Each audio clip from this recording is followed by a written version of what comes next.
Oh, that was so good, everyone. Welcome back to another episode of Gaming Podcast, episode 84. We're slowly getting to the milestone 100. We need to do something for 100. Like someone needs to jump out of a cake or something. Any volunteers? Oh, I'll do perfect. it. Thank you. Perfect. Wait, what? Oh. But I mean, we just need someone to jump out of a cake. I can't make it any clearer than that. I will jump I don't know. at episode Yeah. 100. Okay. All right. Well, there we go. There we go. Stay tuned, folks. Tired Steve, how are you doing besides feeling tired? I'm doing okay. I'm excited because as of when this episode airs, what, today, tomorrow? Tomorrow. Okay. Wednesday, So actually tomorrow I'm gonna be doing something fun on the official Twitch channel and on the homepage of Twitch, running a very special D&D PvP showdown called Dragon Games for Global Accessibility Awareness Day. So literally came back from PAX and just been in prep mode for that this whole week. So it's gonna be good. I think Steve wanted to know how your PAX experience was. I think just rumor has it. Has it. Yeah. Oh, you didn't want me to ask beforehand, but no. Hey, Steve, I appreciate you asking. It's that means a lot. That means you care. PAX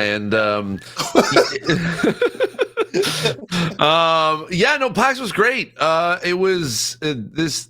So I've been going to PAX since like 2012, 2013. I can't remember when my first one was specifically, but I've been going off and on to PAX East for quite a while, and I will say this has probably been my favorite PAX. Just getting to meet and see a lot of people, get to see a lot of friends, and hang out with some pretty cool people. And also, this was my first time. Actually, I was a special guest at PAX this year, and I was on 4 panels and ran 3 D&D campaigns. I was basically I created a whole adventure with disability mechanics, and I got to represent my podcast Dungeons Disabled as part of that. And this is the first time that actually this happened, but every panel and every session that I ran was all full, and we were up against some stiff competition. I did a panel called the Great RPG Debate with friend of the show Ash Said Hi. And we were up against the Mafia Old Country panel, and we had the whole room full, which was great. Also did a panel on unconventional or non-traditional careers in video games that not only include some friends from Strange Scaffold and also Doug Cockle, Geralt himself was also on there as well, and got to be part of video game trivia, which was awesome. Our team came in second place only because we decided on the final question to not bet all our points and still had 1 point left, and we were able to be in second. There he is, right? There I am. You can see your own schedule and everything. Awesome. Yeah, and and then I did an accessibility gaming panel. That one I was scared that people weren't going to show up for, because that was also up against the Magic the Gathering Final Fantasy panel. And like I said, the whole room was full, so I was very happy. Basically, I came back with a lot of Magic cards, which was awesome. I've got like 22 packs of Magic cards plus a Commander deck. So that's cool. Yeah. Do you find, like, I found last year's PAX was for me a little disappointing, just with what was being offered and everything. Did you find that they stepped up their game with I know you didn't have a chance to see too many video games, but was there a big video game presence there? Like, I don't think Nintendo was there or anything like that. Or no, Nintendo wasn't officially there, but Pokemon was. Pokemon Company had a big presence there. I will say there was a lot more brands than games this year. There was some some interesting experiences. There was a Elden Ring. What's Night? Is it Night Realm? Is that what the new DLC? Rain. Night Rain. Sorry. Rain, yeah. They had like a whole like dome experience where they brought in a whole bunch of people, and then they would choose someone from the audience to try to be able to defeat like a boss in the game. And cool. I think they distributed prizes if they won, which I got to like catch a quick glimpse of that. That was pretty fun to watch. Definitely could not be able to compete in that in any way, shape, or form. And but yeah, then there was like other like Magic the Gathering had a presence there, obviously with the Final Fantasy stuff. And yeah, there was definitely good presence of indie games, but not as much as there used to be. Like there was a lot of sections where, if you remember, like the sort of indie showcase section that they used to have, kind of in the middle of the show floor, there was nothing there. It was a lot of empty space. I will say though, I think that there was a good sort of uptick of tabletop gaming. I saw a lot of, I don't know whether it was just me because I'm starting to get into Magic, but there was a lot of people that had decks all over the place and basically just playing. Like I kept seeing people just playing Magic all everywhere on the show floor and in the Westin Hotel, and so it was that was really cool to see. But yeah, it I would say but as far as attendance wise, it didn't seem like it was anything less than previous years. I think it probably seemed a little bit less because there was a lot more extra room on the show floor, but it was still pretty busy for the most part. I think a lot of folks sort of took in the panels from what I kind of gathered, because I've heard from other folks that they definitely had some pretty good attendance for their panels as well. And yeah, so I it's not that I think that PAX East is any danger of like closing down anytime soon. They've already announced that they're going to be coming back to March at this next year. So March. I know, end of March. So yeah. So we're back to that instead of sticking around in May. But yeah, for the most part, it was still a good time. I think it feels very. I don't know, Marcel, have you ever or Steve, have you ever been to PAX East? No. Okay, I will say, Marcel, I think you probably might say this. Like this is the first one in a while that I missed, like since 2017. So right, wow. It still has that kind of community feel. Yeah. I've always kind of felt that's one of my, like, PAX East is one of my favorite cons to go to, and it still has that community feel, even though it's as large of a convention as it is. So yeah, definitely. I wish there was a lot more games there. I wish there was a lot more presence there. But I've heard from folks that it was trying to be like, not a lot of people could be able to cross into the United States or didn't want to risk it. And there was definitely kind of cost involved with the way the industry is right now. So I think that had more of an effect than just people not wanting to go to PAX East.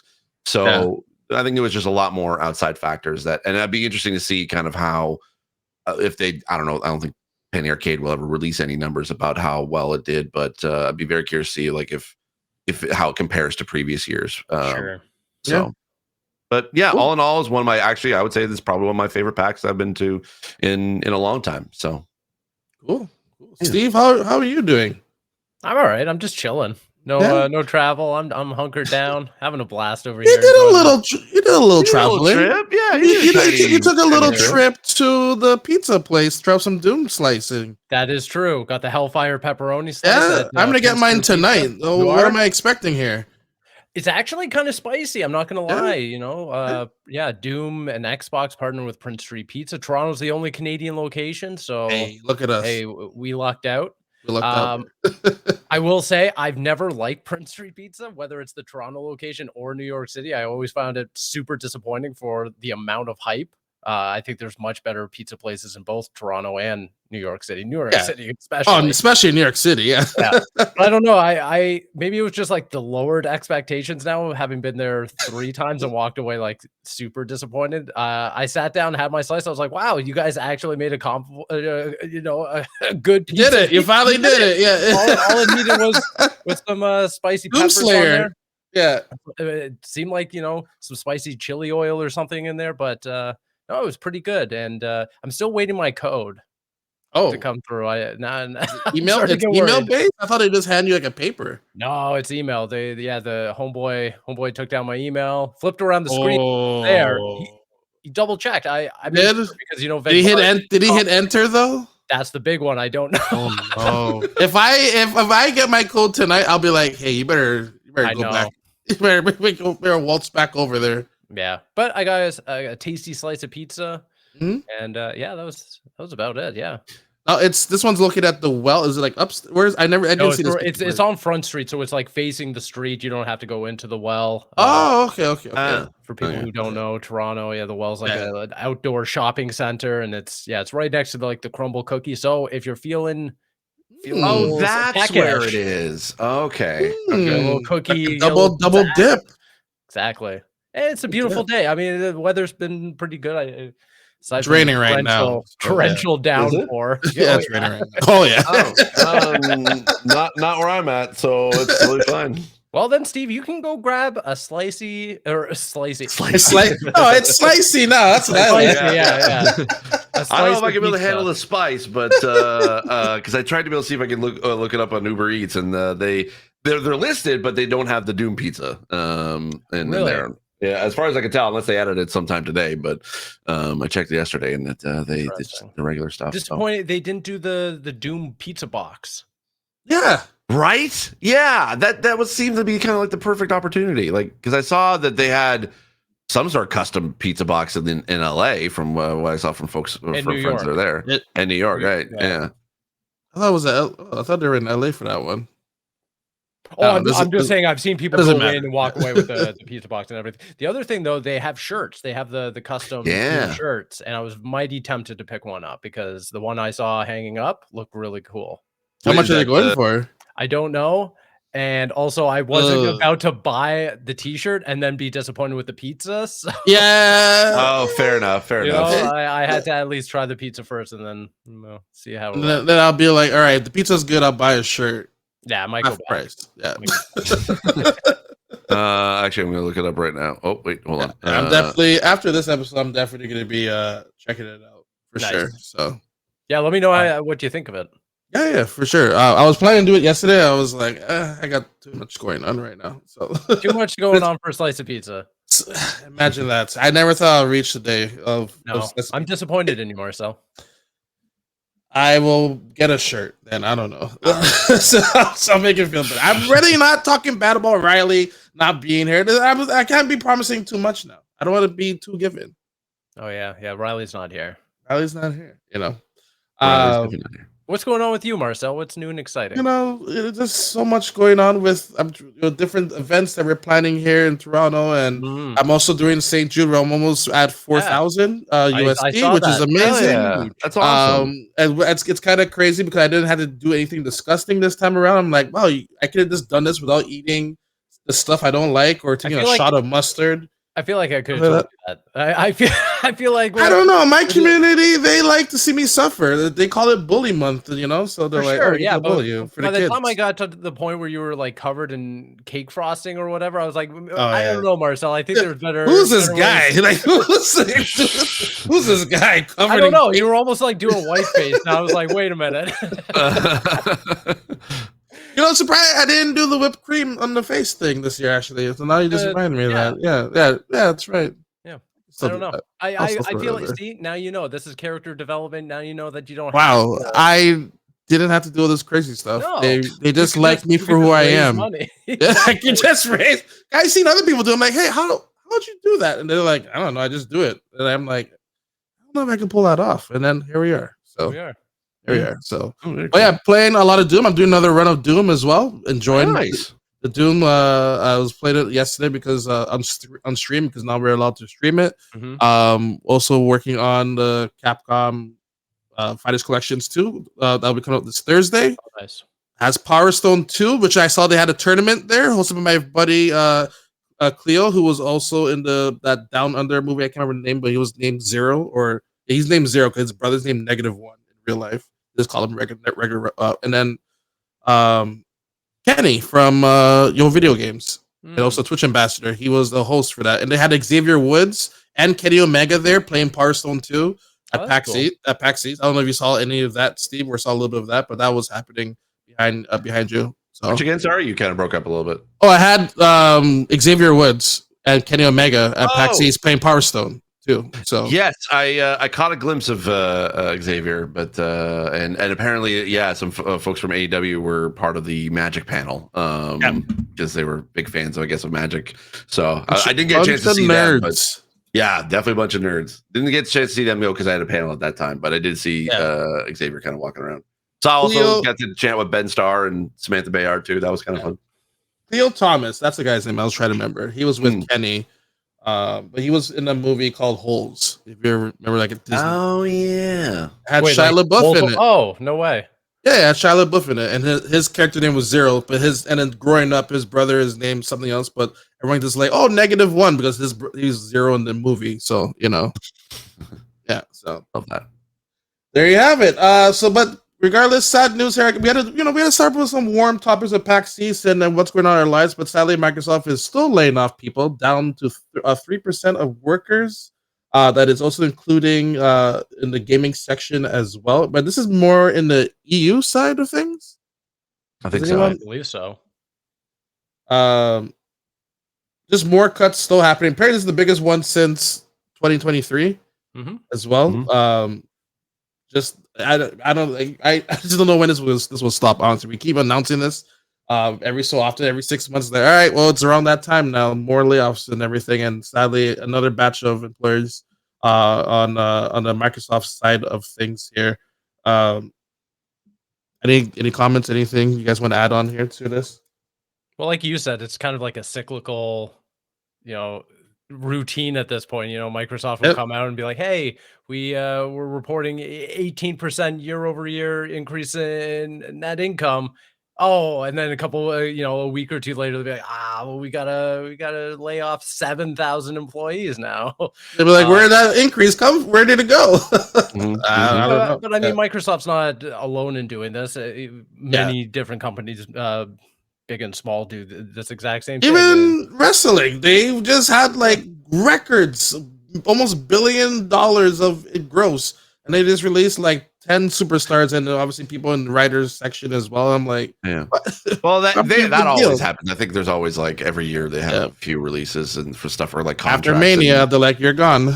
Yeah, basically. I don't know. I mean, of course it sucks across the board, and it's weird to see like, 3%, not that much, but as you said, it's like 7,000 people, and that's a huge amount. And when you have a big corporation like that, I mean, I don't know. It seems like kind of like once we kind of try to be able to make one step forward, we kind of take 2 steps back, and that was definitely a big topic of conversation over at PAX too, because a lot of my friends were there that were indie developers and part of indie studios, and there was even a question that came up in one of our panels that basically asked like, how do you get money for indie studios? And some of them said like I'll tell you what it used to be, and then I'll tell you what it is like now. And basically what it was like now was there is no money.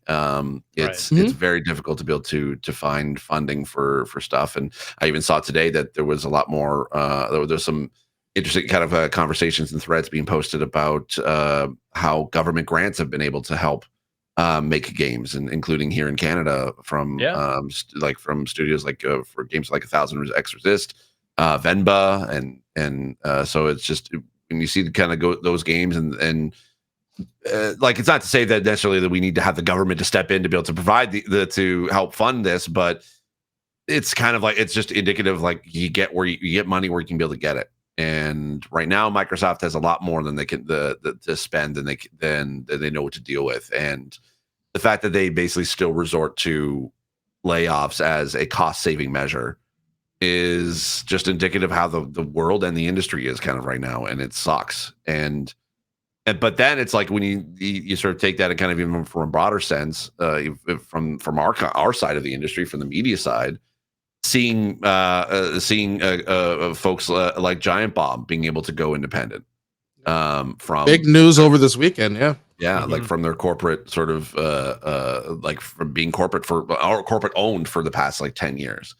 So it like to see them like being able to do that and that them being extremely supportive as well. Like, I think that it's not to say that the indies are going to save the industry, but we're kind of like in that, we're still in that mode of like survive until 25 and just do whatever you can to be able to, so that you don't find yourself in that situation. Because it's either you go corporate and you get laid off, or you go independent and there may not be any money. And the phrase that we heard at the beginning of the year, survive through 25, kind of is very apt right now. So we just gotta knuckle down and try to be able to survive as best we can, and hopefully we'll come out the other end with a little bit more hope in that sense. Yeah, like I just don't know where this will go, like, or where this will end in a way. Like, is there an end to all these layoffs? I guess, or is just everyone's going to be going independent in a way? I don't know. I feel like it's always going to be in flux. A lot of Yeah. these companies, and I'm not even talking specifically for gaming. Like Microsoft Mhm. has its arms in so many different aspects of tech and AI and everything like that. So I feel like with a lot of these bigger companies, what they commonly do, they bring in a whole bunch of folks, they do their big project, whatever it is. If it's a game studio, ship a game or get the game to gold and everything, and then they announce layoffs, regardless of how it sells, really. And then that kind of just cycles through. They kind of start trimming off some of the fat. They keep like top brass that are like top performers of the studio, keep you know the core of the studio or the core of the branch of the company intact as much as they can, and then they just kind of cycle through. So I to answer your question, Marcel, I don't really think there is an end to this, because I don't think that Mhm. there's a sustainable or healthy way Yeah. for this to really move forward. I don't think that the gaming industry is in a healthy spot. I don't think it's going to be for many years. I think there's going to be a huge reckoning both on the developer side, the publisher side, and the media side. And I think that no one is prepared for the conversation of what's going to end up happening. I think there is a lot more doom and gloom to come out of this, other than what we're seeing right now. Because 7,000 people got laid off. We don't know exact numbers of even if this even touched Xbox game studios at Yeah. all. Yeah. So that could be Probably a like lot a of moot support, point. probably support departments and stuff like that, but Sure, not like QA. yeah, Yeah. yeah. Or even like maybe some of the Azure, or some of the like the back end tech that has a hand in some of Xbox or Microsoft's gaming initiatives. Who knows? But yeah, I just feel like this is going to be a topic of conversation that goes on forever, really. Yeah. Yeah. But to Steve's point, I do think that there is kind of like a bright side to all of this, and that smaller studios are able to build their games, fund their games, publish their games in a more healthy and sustainable way. Now, I don't think that's great for everyone that wants to be part of the industry, because there's only so many opportunities. There's only so many independent game development studios to go around. And then also, there's only so many hours within the day for players to invest themselves in smaller indie games. The more indie studios and indie projects that pop up, the less any of them kind of have a chance of survival, unless you're a Claire Obscure, or a Balatro that just hits lightning in a bottle and gets their eyes on their game. But for every Balatro, how many games just get thrown into the closets of the Steam store, or the PlayStation Network? Like, again, I don't think there's a turnkey answer here, and I don't think there ever will be. Do you think gaming, like, as a whole, got too big? Like before, like when we were growing up, gaming was still the niche. Like even when like people were like, I remember in high school, people were like, "You still play video games?" The type of Mm, thing. Like, it was very looked at like, oh, like I grew out of that. But where many it was like many of us, we were still continue to do it. It was still very niche back then. So I feel like there wasn't too many people wanting to get into it. Where now, as everyone wants a piece of it, everyone wants to get in. Like, do you think like there's not enough plates for people to like get their piece of this gaming, I guess, dish? yeah. I think it's I'm not interesting. hungry, I swear. I just No, definitely not. Definitely aren't thinking about I was gonna say. Yeah. No, I think it's interesting, because unlike film, unlike television, unlike a lot of other artistic mediums and everything, gaming, and especially on the media side, like enthusiast press, bloggers, and everything, is so accessible, because it is Yeah. almost like if you're a passionate indie game developer, you can just sit at home, work on your game, release your game, and there are avenues to release your game like Steam, or uh, Even itch.io and stuff like that, or itch.io, Epic Mhm. as well. Epic. You know, Yep. yeah. So I think that we reached a place where it almost became like a sunken fallacy, where everyone thought, I can do this. I can become a developer. I have an idea for a game. I can write about games. I want to do this. And I'm sorry, but there's not enough market share to go around for everyone that wants Yeah. to be in this Right. industry. And Yeah. like And it's getting less and less over time too. Yep. that's so true, Steve. And I think that if you're lucky and you're in this industry, fight for your share of the pie, because it's going to get taken away, or there's a threat that it could get taken away at any point. But the reality is that this industry cannot feed the amount of people that want to be in this industry, and it takes a lot of luck. It takes a lot of talent as well. But a lot of people that I personally even know thought that they could get into this, that they could break in just because of how accessible it kind of felt.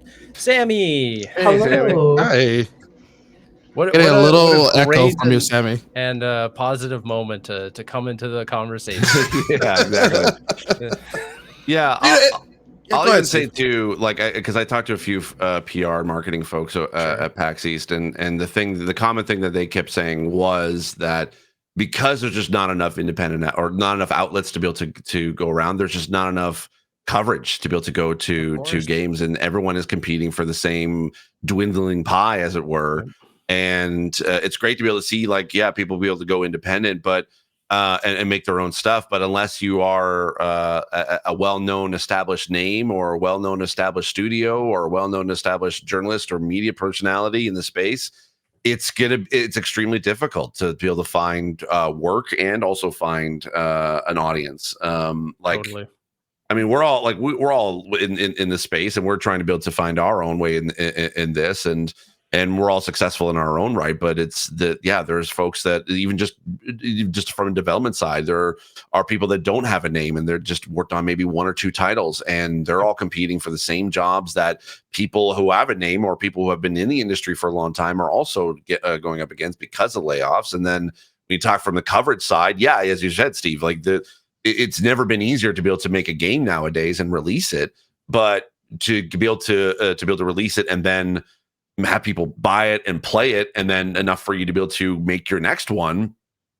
That's like, and it's hard to be able to get any traction or word out there about your game. And the more and more that we're seeing like less or the less and less of the outlets that we're seeing kind of covering everything, and then PR, like I even heard from some PR folks that they may potentially go more the influencer route for covering games instead of just regular outlets. And that's like that's not exactly the best case scenario, but it's unfortunate how the industry is right now, and I don't know if I want to be able to trust necessarily the influencer market per se, because not all of them do have those kind of credentials to be able to know how to handle how to interview somebody, or how to be able to handle reviews in a professional way that and communicate the best way that they know how, or the best possible way to be able to communicate how good or how bad a game is. And it's just I don't know. There's a spark of hope there, but we need a lot more. We need it to be a lot more brighter in order for us to be able to get any better. Yeah. It just like glimpse of like reminded me of like photography days, where like when I was in college for photography, the iPhone was coming out, and people were like, well, why do I need to hire a photographer? I have this. I'm like, and then eventually photography came back, like, the same way how vinyls came back in a way. So hopefully it's the same. Like, it'll be dark times, but then eventually it'll find its way back out of it as well. So hopefully that will be the same case with that. Sammy, how are you doing? I'm doing pretty good. And this doom and gloom conversation you come into. I mean, as someone who has firsthand experience being laid off in the reclining gaming area, I know it's definitely rough out there, but with enough networking, determination, and just honestly like luck and hard work, I'm sure anyone infected will be able to move on and find something better, whether it be in the same industry, in an adjoining like entertainment, film, television. It's all kind of interconnecting. So if you are in the gaming industry and think, oh, I have to go here, there are other avenues that you could work on the same thing, but think outside the box, tackle it a different way. Streaming was the same thing as well. During the pandemic, everyone like, I'll just become a streamer because I see this guy doing it, or I see this girl doing it, and now there's not enough viewers, and viewers are at a decline. There's not enough viewers for everyone to have like a good enough number, or even get enough revenue as well on the streaming side of things. So everything's going through it right now. So absolutely. to like Sorry, see how the like how things progress, because I remember like when Twitter first came along and like how Twitter affected like journalism, and it took a Yep. while for that to change. So it's Yeah. just like we'll see where things progress from here. It's going to be interesting because we're facing a reckoning across everything, like developers, publishers, PR, even media, content creation, and everything of the like. But I think it's going to be interesting in that things can't just go away, but I think that it does have to reach like a plateau and then like an evolution, almost similar to how things were when YouTube came out in its infancy and everything. People were like, well, how does this work for, like uploading videos and content creation and hosting channels and stuff like that? And then eventually there was like a new status quo and people kind of got the ebbs and flows of it. But yeah, it's going to be super interesting in the next 5-10 years. Yeah. I even look at like the media side too, like because when we're seeing like sites like IGN, GameSpot, Polygon, Kotaku, all those kind of like sites that have been established as part of like what started the video game journalism or the video game media side of things, and now like and it's weird, like it's weird to say, but like now we're kind of in that generation where Kind of Funny is the established sort of media now, and Giant Bomb is the established media. Like it just it like, and when you have that kind of like legacy, it makes you kind of wonder how long anything is going to last. I mean, just the fact that seeing IGN had to close their San Francisco office, like a place that they have been since the very beginning. Sure, they moved like places a couple times, but there was like they were always in San Francisco, and now they're permanently in LA. And GameSpot kind of basically running off of a skeleton crew, and Polygon being basically shut down, and Kotaku is not anywhere close to where it once was. I mean, Game Informer as well. They went away. Well, Game Informer went away, but it came back. It came back, but that goes exactly what I was saying. Like we are seeing the independent folks folks going independent. And at some point, I think you're right, Steve. I think we're going to kind of get to that plateau of, okay, then they become the established media.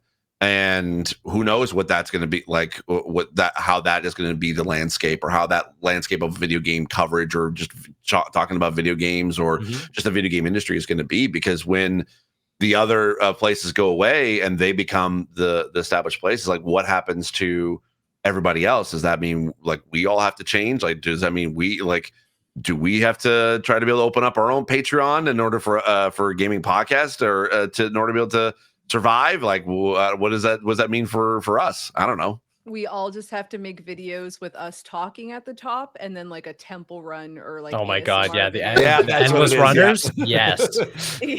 I'm surprised, Marcel, you haven't actually opened up a browser and just have that going while we were talking, because the whole cutting all the shapes thing and the colors. You gotta get the soap stuff, the soap carvings. That's why I love when Aaron was streaming the Marvel Avengers Doomsday announcement. At one point, he actually had like 5 videos of those things could pop up just so we can while we were waiting in between. That was kind of funny. I recently saw an Instagram reel where someone's like, "Oh, the future of movies," and like one of them was someone carving soap and while watching a movie at the same time. I'm like, "Are you kidding me? You can't even watch a movie now?" It's bad. It's real bad. I'm gonna add something in here. So, do you think with the recent Jason Schreier, he announced that GTA 6 might go a little bit beyond the date that they announced there? Do you think we're really getting the re-release of GTA 4? Oh, that's being rumored heavily a lot.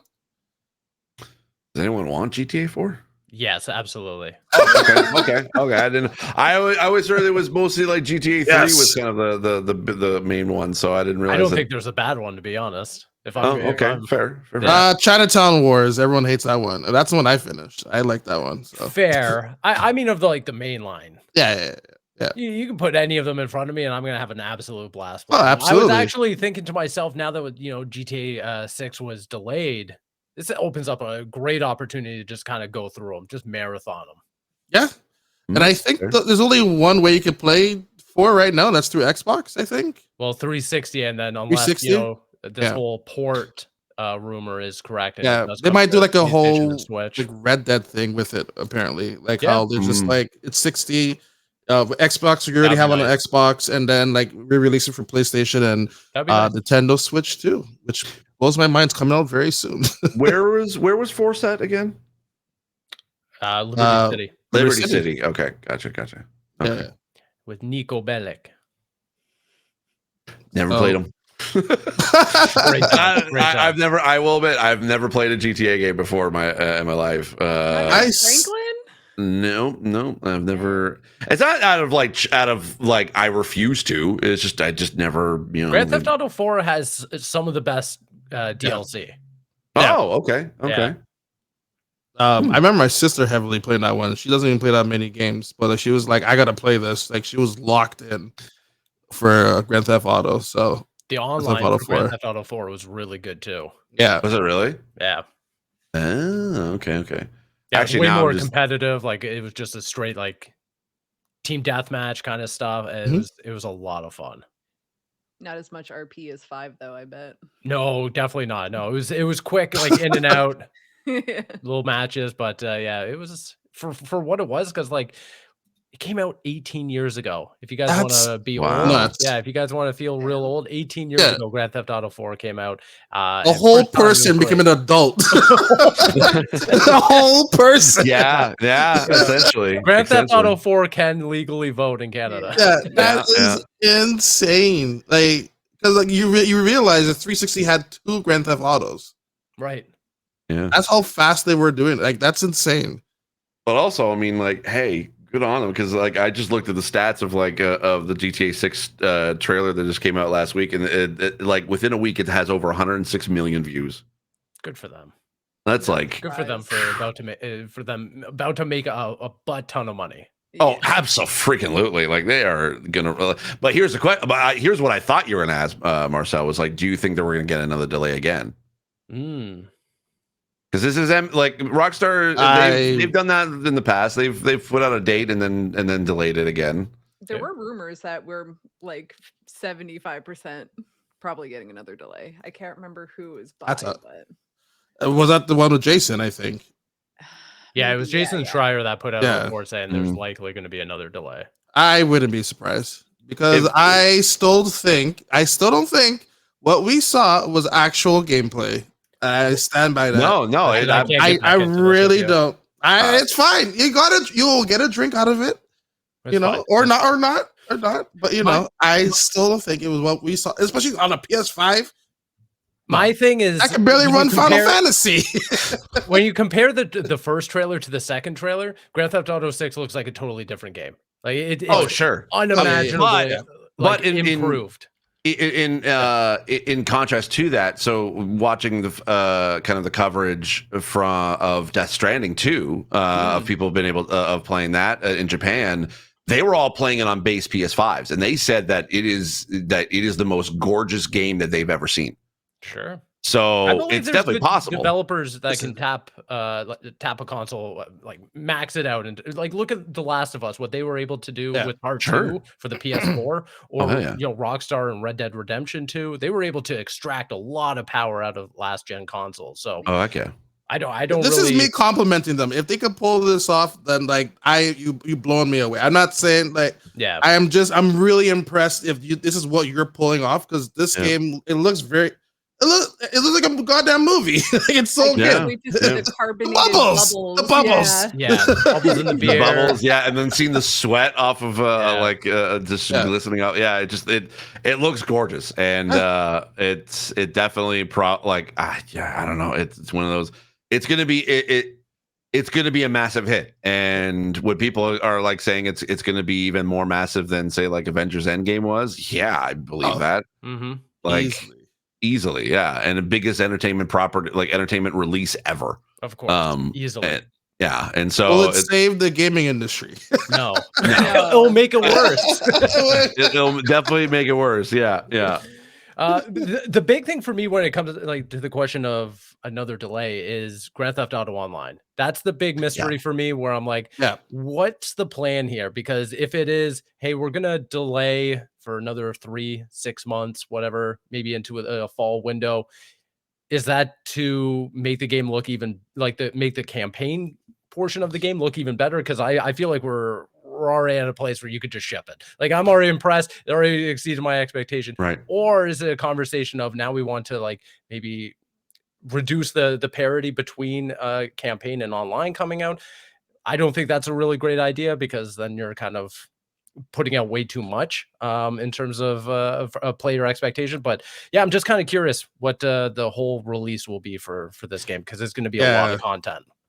But do you think that they would try to be able to maybe have the online and campaign try to be able to release around the same time? Because we've talked about like that online was always delayed after launch, and I'm sure that Rockstar would not want to keep doing that as their as they keep making these. So I would imagine that if it would be delay, I would hope that it would be so they can release online at the same time, or at least relatively, or at least 2 weeks, like a 2 weeks window. My thing is it kind of reminds me of the Netflix paradigm, where it's like, if you put out all this content within a weekend, everyone's going to blast through it, and no one's going to talk about it after that first Saturday or whatever. True. And with Grand Theft Auto, and I understand we're in a totally different economic standard, or even like gaming's totally different from when Grand Theft Auto 5 came out. I'm sure Rockstar looks at this and they're like, let's get online out there, let's get a monetary system out there, battle pass, shark cards, all of this stuff. Let's extract as much money out of the player base as humanly possible day one.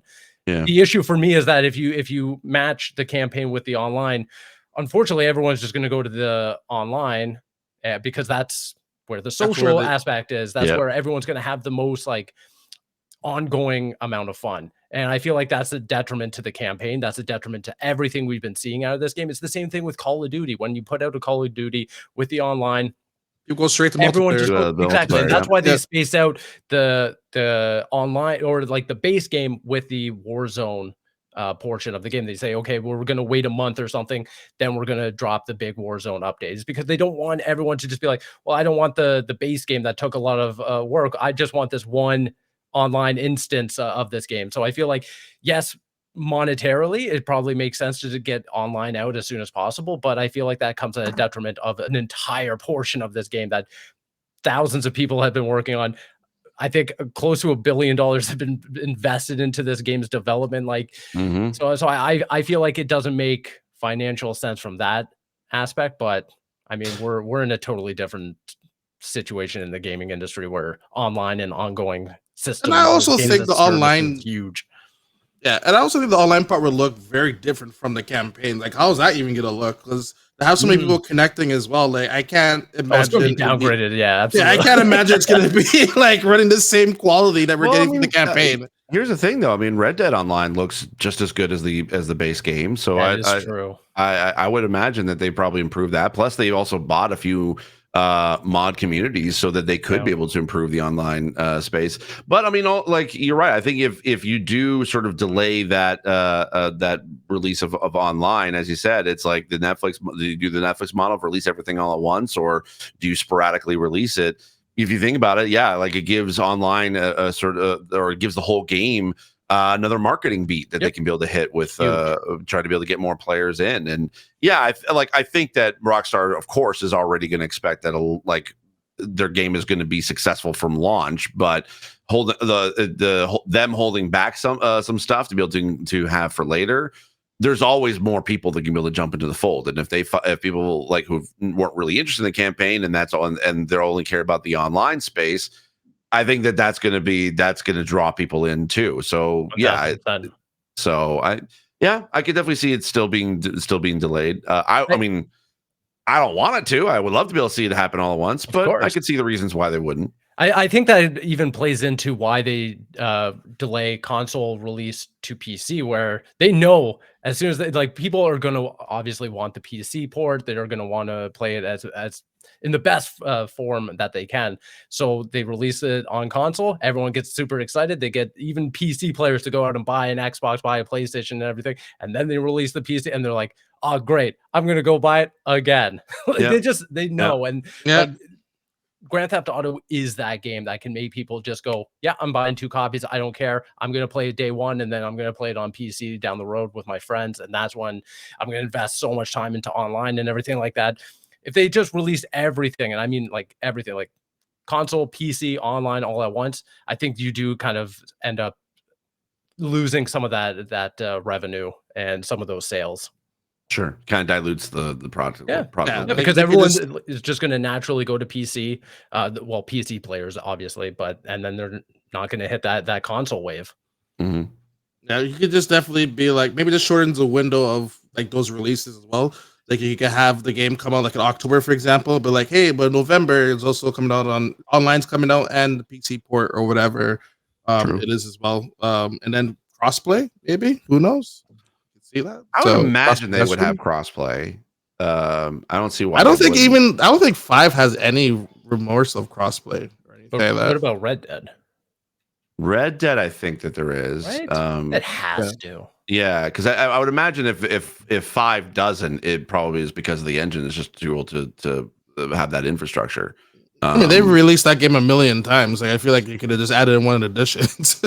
I mean, sure, but it just it like even Destiny had trouble. Like it took them about 7 years for them to be able to 6 or 7 years to include crossplay. So well, this is crazy. Red Dead Online does not have crossplay. No, really? Okay, that's nuts. That's wow. Interesting. Okay. Well, maybe they've updated their technology to be able to include that. Because I'm sure a lot of it has to do with modding on PC. Yes. Yeah, but you could also still have Bethesda proved that you can be able to have mods available on console too. But I don't think mods would necessarily hold it back. But then again, who knows? Rockstar may have to be like, well, we want to have mods everywhere. So I don't know. Rockstar plays by their own playbook. Oh hell yeah! Because they can totally do that, and no one cares. That's why I don't think that we're like, now that we have the second trailer out, we're definitely not going to see it at Summer Game Fest. And I don't think we were ever going to see it at Summer. They don't need Jeff. I was even thinking like, I don't even know, like, usually someone like from this company, from like a Microsoft or a Nintendo, but like from Rockstar, I don't know anybody. Yeah. Even like, if you meet someone, they happen to whisper, "Oh, I work at Rockstar." They're gone. They're disappear. You never see them again. They're like, I don't know anybody. I do know somebody that works for Rockstar. Actually, I know 2 people that work for Rockstar. But you said too much. You said too much already. I know, but that's. I already see the red dot on your chest. Oh shit! But it's similar to Apple too. It's like I remember when I used to work at the Fairview Mall store when it first opened, part time. Like I was one of the first few people that got hired there. And one of the things that they train you is that they don't want you to be able to wear like your Apple like t-shirt at the time outside of work, because they warn you because people will ask you questions and you're not necessarily like a full-blown representative of Apple. So you can't they prefer you to be able to change at the store so that you can be able to, so that you don't got caught wearing it outside. So I could see Rockstar kind of being a similar thing, especially with all the leaks, which I love that little dig in the trailer for that little joke. That was kind of pretty funny. So yeah, and I would imagine with the security with the leaks, that they would kind of keep a lot of that quiet. But yeah, I mean, it's like Rockstar's gonna Rockstar. They're gonna do whatever they want. True that. And I guess one more to add to the whole delay. Marvel's 1943, the game that Caboose has been waiting for, has also been delayed till early 2026 as well.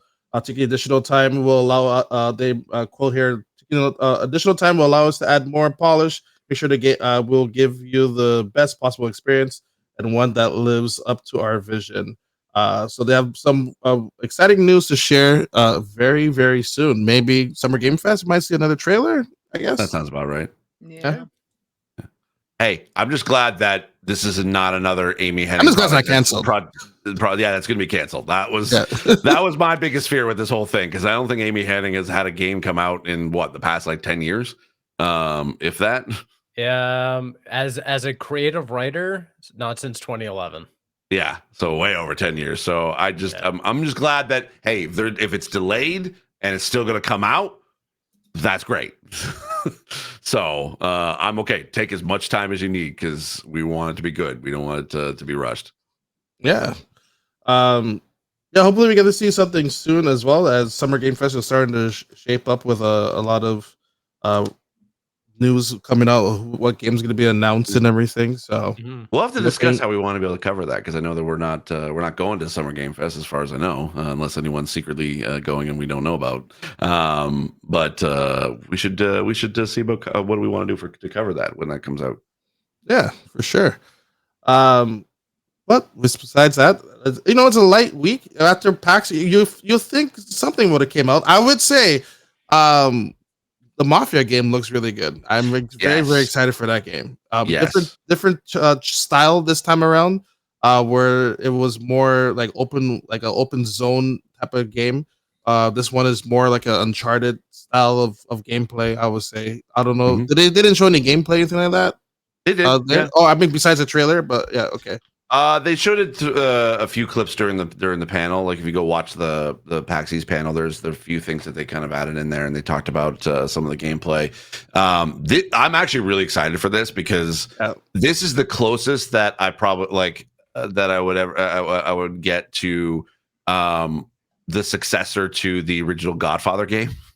Because I know that the Mafia game is it's similar to the Godfather, but to me, I was always like a big fan of the actual Godfather game that had the original actors, had cutscenes and stuff like that in there.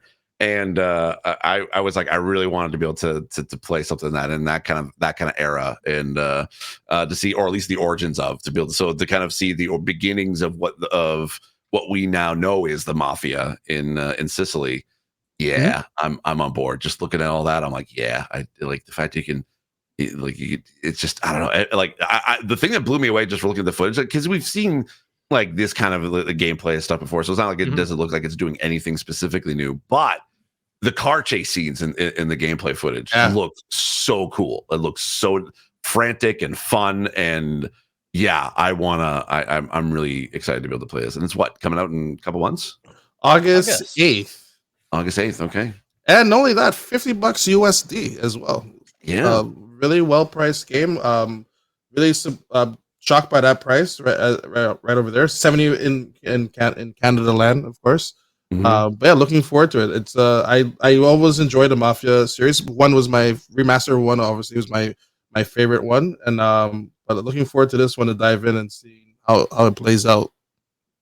All I gotta say is Take-Two is laughing this year, or in this next calendar year, between this, Borderlands, Grand Theft Auto. All we need is my BioShock. That's what I need next. I need that to fill in the gap there, right in the early 2026.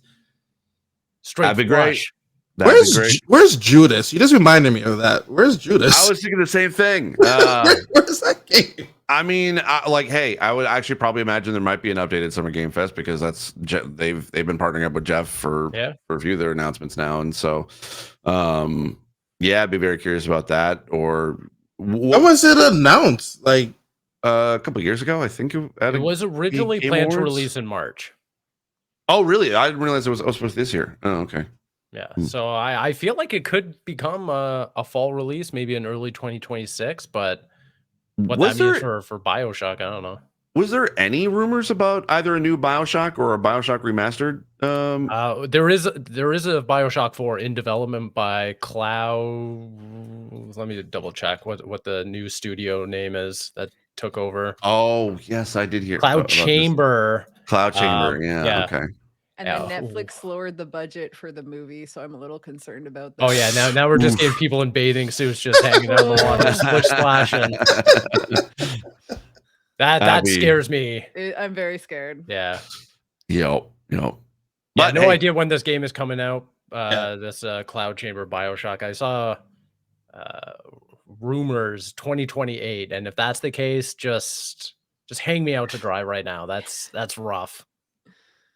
What do you think would be the next big franchise to get a potential remastered or remake this year? So we've got Oblivion, we've got Gears, we got Days Gone. We even got Ninja Gaiden, by the way. Yeah, we got Ninja Gaiden technically. Yeah. We need a Oh, man. 74th Castlevania game. That's Oh, hell yeah. Yeah. Fair. Or Conduit of Blood. a new version of Skyrim. That's what. No way Skyrim will come out this year. Now, I know. if anything, it will come out next year. I'll give you Skyrim for True. next year. True. Okay. I don't know Not because that- I've been thinking about that. I'm like, what other franchises could we be able to like that hasn't had a that deserves a remake or a remaster at this point? Not that I think it'll ever happen, but you're just saying games that should get a remaster. Perfect Dark Zero. Ooh, not do yes, yeah. I could. I don't That, think Marcel's not on revisit board that. with that. No. I don't even. If anything, give me just regular Perfect Dark. Sure. I'll Sure. take Perfect Dark accept that. Zero was a disaster. That's like you're asking for Banjo Kazooie, the one that was on the Nuts and Bolts, wherever it's Nuts and called, or Bolts. yeah. wherever it's called. Yeah. I would say the two that kind of like come to mind, and I know that one of them had already kind of been announced. Slash, who knows what's happening with it? But I would love to see Coder being re-released or remastered, or Wait, whatever. which game? Sorry. Sorry, Coder, Knights of the Republic. Oh, okay. Yeah. Okay. Well, I Yeah. mean, we were supposed to. I know with that, what was it, Asper Media or whatever, and then Yeah. that kind of like Aspire, yeah. so or Spire, that's it, yeah. So I'm like, I'm still waiting. I'm hoping for that, but with I think there's I think Square Enix might need another big win. I would say Final Fantasy VI I will in the rebirth sort of treatment. I will raise you and say Chrono Trigger will get a remaster. Oh, There we that's a good go. call. Now we're talking. It's 3D pixel remaster. Yeah, that's a good call. That'd be cool. Let's- Or let's would you like to see a 2.5D maybe, Like what they did with like Octopath? Octopath. Yeah, that's I was trying to remember it. 2.5D. Yeah, That's what I want. yeah, that'd be cool. Yeah. I'd be down for that. Sammy, what about you? What would you like to be able to see remastered or remade? I am not sure. Like the BioShock, I definitely would love another BioShock coming up, but remastered? I don't know. I'm pretty lucky because all my favorite games usually get them. So like The Last of Us, I'm done. And then I play the games that don't really need a remaster. So like I got like the online games, Last of Us didn't even need a remaster. That's true. Yeah, you got one I anyway. would argue it would. You got As two. someone who I'll hold still on, as play someone it who on my worked on it, PS4. as someone who worked on it, they definitely did. They definitely needed it. So Part 2? Part 2 didn't need Yeah. a remaster. Yeah, it did. I Steve. mean, Steve. It did. What did it need? What did Steve? it need? What did it need? It needed to be able to be PC updated port. so we could be able to take advantage of the PS5. That's what it was. It had nothing to do with graphics and performance. It was all about actual engine performance. It was optimizing for engine for the PS5. That's what it needed. I just need the PC port. It's I there. will say this though. Well, yeah, it's there It was- now. Oh, okay. Yeah, I will Yeah. say this though. It definitely didn't deserve a full price release, re-release. That I'll give you for part 2 remastered. All right, I'll allow it. Because here's the thing: up until remastered, they did the Last of Us 2 would always work on PS5. It was backwards compatible on Yeah. PS5, but it didn't Yeah. take advantage of the fully of the PS5. They're yet to confirm a part 3 yet, right? No, I think Dustin they're says that full he's on. got an idea. They're running out of The seasons for the show. Well, they've already been confirmed season 3. So I'm Right. Sure. wondering if like it's I'm this is my hypothesis that what at the end before we switch to Abby, that like that Abby version might be season 3. That's my guess too. I think that's pretty good of a guess. Unless Yeah. they're just like, hey guys, surprise drop part 3 live in a couple months. That would be dope. Oh, but that'd be unlikely. interesting. And I guess we can talk about this briefly about the show. Mhm. Theorize. I still think that if they're smart and they really do want to, provide enough of a window for Intergalactic to come out and then to make part 3 get that out before they kind of wrap up their show and everything, they just hold off Santa Barbara and make it its own season. They just do that for season 4, give themselves some runway. Gives them also ability to be able to expand on it, maybe actually which make it make sense. I love that Yeah. aspect of part 2. I think that's such a rad location that only lasts a couple hours. I think that you can really do some cool shit there, and really expand on it. So I think that if they wanted to, they should really just hold on to that epilogue and just make an entire season of that. Include the farmhouse, include the trip to Santa Barbara, and just kind of elongate the story that we know. Because That to your would make point, sense. Sammy, I think season 3, while it could largely tie into Abby's perspective of the story,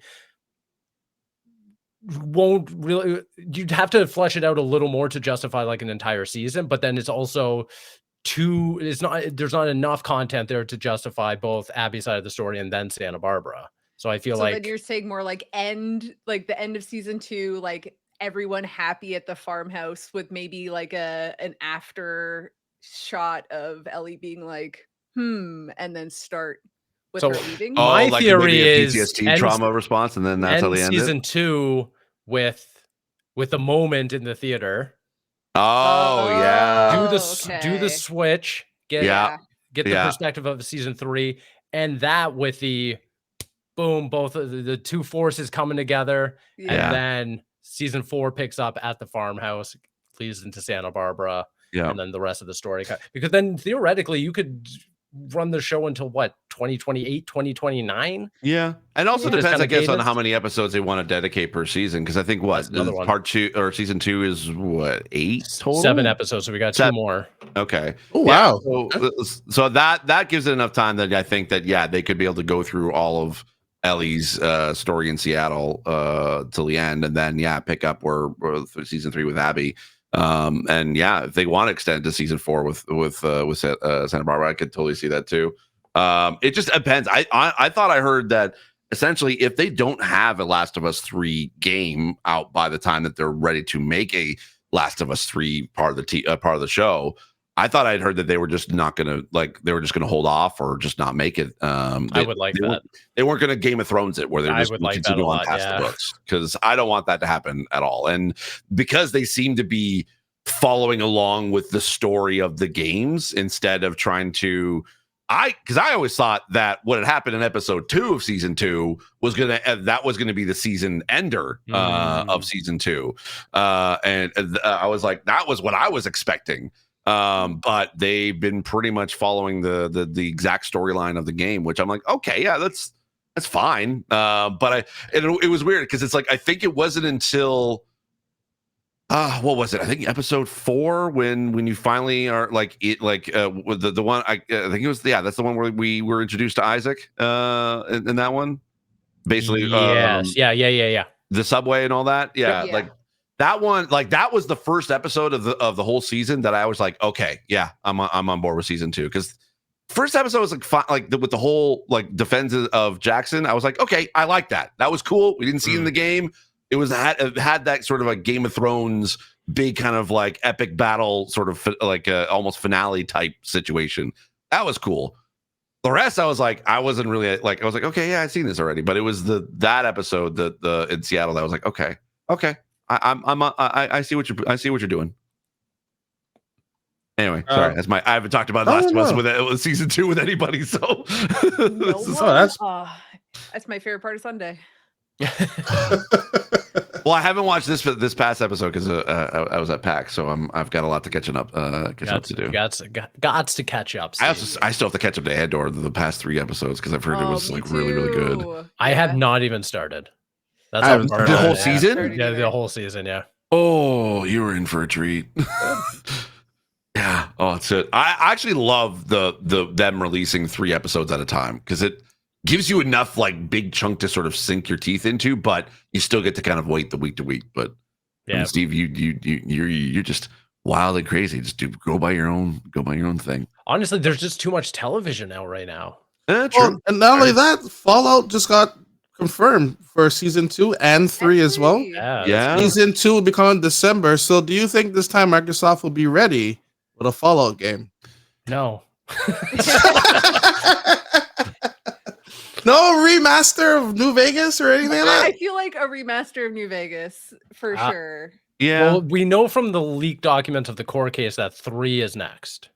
Oh, okay. 3 is good next for the remaster. Okay. Yes, that Oblivion and 3 were the 2 confirmed titles that were leaked from the I FTC. forgot that Damn Oblivion was part of that leakers. too. Yeah. Well, Ruining blame Microsoft. They did it. Microsoft. They had. Damn password manager. They Not did even, it. it was just part of the court case. It was just part of this evidence they had to submit, and it was just that those documents kind of came out. Still can't wait for COD to come out on Switch. Can't wait for that. Oh, 10 yeah. years. Can't wait to 10 see years, that. baby. We're a few weeks out. We're Yeah. a few weeks out. Has anything that they promised on that court case? They're like, oh, COD's coming on. Like they haven't promised. Has anything? They never had a timeline. They just said never- that. They just said that they would support it. They didn't. Yes. Have, it's up to Nintendo, I think, Yeah. to have a piece I of think hardware that can run Call of Duty. I think this upcoming one, it can definitely. If we were to hear something, it probably would be at the showcase. I would imagine. I imagine so, right? Phil Or Spencer next? going on a direct. What about Call of Duty Next? Isn't that in May? Summer. what happens is because they haven't don't they- announced the next COD yet. But don't they announce it in May? I thought it And then they- happens like the following month of Summer Game Fest. Sorry, July. Yeah, that's why I thought it was Next, always yes. July too. Yeah, But there's always an announcement event in May. Oh, I don't know. I don't know. Yeah, unless they are planning something, they haven't announced it yet. They're very hush hush about Summer Game Fest. They're not really doing anything. Yeah, yeah. We'll It'd see. be very interesting to well, we won't be there to see it, but like, who's actually going to be there as far as like studios wise? Had to wait and see. It's time, Yep. Steve. What's going on for you for the rest of the week now that you're back? Yeah, so like I said at the beginning, I've got Dragon Games on the official Twitch channel. So if you want to tune in to watch that, it'll be on twitch.tv/Twitch at 12 p.m. Pacific /3 p.m. Eastern on Thursday, May 15th. And I think I could say this now. I think, yeah. I mean, let's say I've had an email confirming that this will happen. On Friday, I think I'm going to be jumping on the Kind of Funny Games cast, talking fine. about, Oh, nice. talking about the state of accessibility. So, Nice. so yeah, I get to do that for the rest of the week. And that's kind of what's, and then my own usual stuff. I just put out a Doom accessibility review on my channel. So yeah, it's kind of really. It's sort of that limbo between PAX and I'm going out to Games Beat Summit this upcoming weekend. So yeah, Awesome. Cool. Steve, how about yourself? Nothing too much. I mean, just did a whole bunch of coverage for the new Samsung Galaxy S25 Edge, which is Nice. kind of exciting. A brand new era of smartphones, baby. Yeah. Thin. We still make phone calls with them. Yeah, totally. It does everything your phone does right now, except it's thinner. Oh, Cool, huh? all right. That's great. cool. Great. Yeah. I legit actually thought that you were serious about like the next evolution of phones. I was like, oh really? Oh, they actually finally did something. No, okay, all right. Yeah. No, there is. Yeah, now Apple's gonna do it, and Google's gonna follow suit. I did hear rumors that Apple might move away from phones. Like eventually their plan is to not make phones. And I'm like, how is that going to work? I was saying not like that's their possible. biggest money That's maker. not Yeah. I mean, maybe in 20 years. Yeah. When When it's phones just are a not chip needed in our anymore. head. Yeah. Yeah. You're just like, When the The Apple Apple Vision chip. Pro is going to be the Yeah, next, we're gonna get our next Inspector thing. Gadget. Oh, yeah. Yeah. Yeah. We're gonna get ads while we're sleeping with all this chip in our heads and everything. Just like so Black Mirror. oh, Oh God. yeah, there we go. Yeah. they come true. Yeah. Anyways, no, I'm just bumming around. Just I'm waiting for Death Stranding 2. That's the big thing on the horizon now. Yeah, Cannot after wait. seeing and hearing about the previews of people who went to Japan to play it, I'm really excited. I've Actually, ignored I every legit, single thing. Everyone's like, "Oh, here's my preview for Death Stranding." I don't want none of it. I want that I pure needed that experience. because I needed to be able to watch it because I was like, I wasn't sure if that was like, because it was hard for me to play it. I technically have never actually finished the game. So I think I'm like like seeing and hearing all the coverage of what you're going to be doing, and it like okay, I won't say it, basically if you're going radio silent, Steve, I'm but going radio silent, baby.